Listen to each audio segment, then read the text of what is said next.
I'm going to be reading to you the true story of the three little pigs as told to John Ciesiska, illustrated by Lane Smith.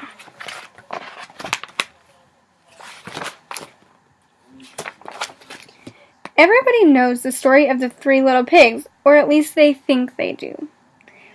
But I'll let you in on a little secret.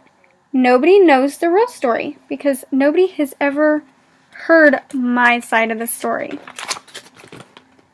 I'm the wolf, Alexander T. Wolf. You can call me Al. I don't know how this whole big bad wolf thing got started, but it's all wrong. Maybe it's because of our diet. Hey, it's not my fault wolves eat cute little animals like bunnies and sheep and pigs.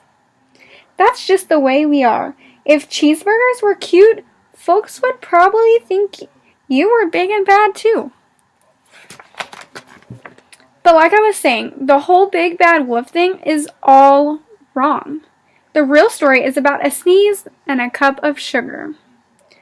This is the real story. Way back in Once Upon a Time, I was making a birthday cake for my dear old granny. I had a terrible sneezing cold. I ran out of sugar.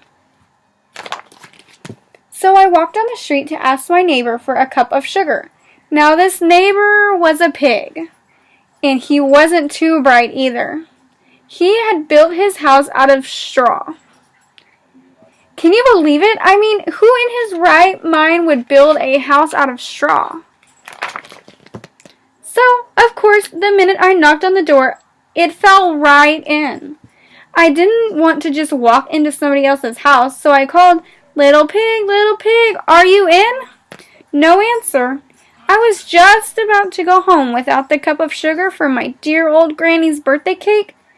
That's when my nose started to itch. I felt a sneeze coming on.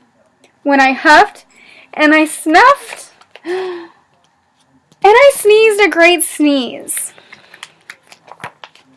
And you know what? The whole darn straw house fell down.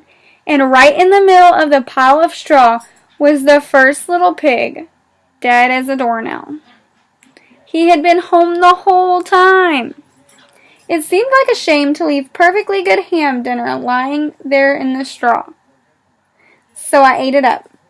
Think of it as a big cheeseburger just laying there. I was feeling a little better, but I still didn't have my cup of sugar. So I went to the neighbor's house. This neighbor was the first little pig's brother. He was a little smarter, but not much. He had built his house out of sticks.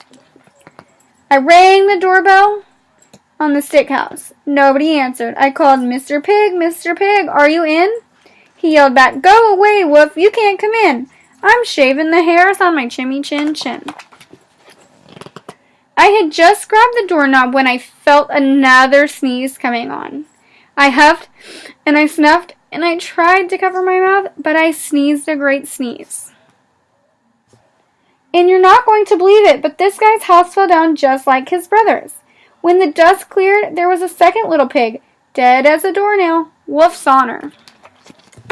Now you know food will spoil if you just leave it out in the open, so I did the only thing that there was to do. I had dinner again.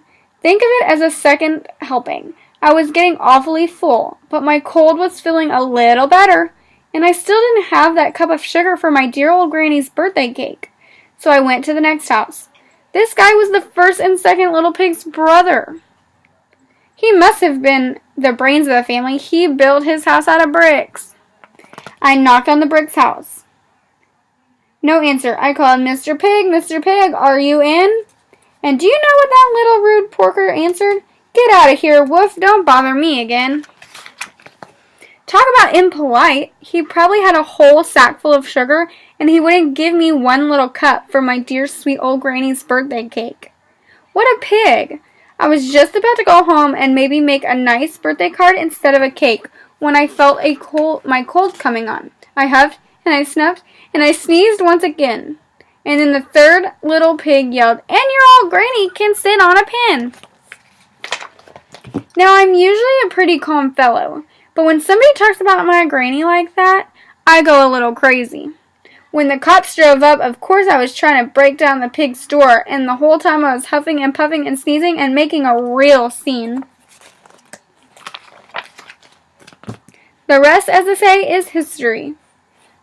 The news reporters found out about the 2 pigs I had for dinner. They figured a sick guy was going to borrow a cup of sugar didn't sound very exciting. So they jazzed up the story with all of that huff and puff and blow your house down, and they made me the big bad wolf. That's it, the real story. I was framed. But maybe you could loan me a cup of sugar.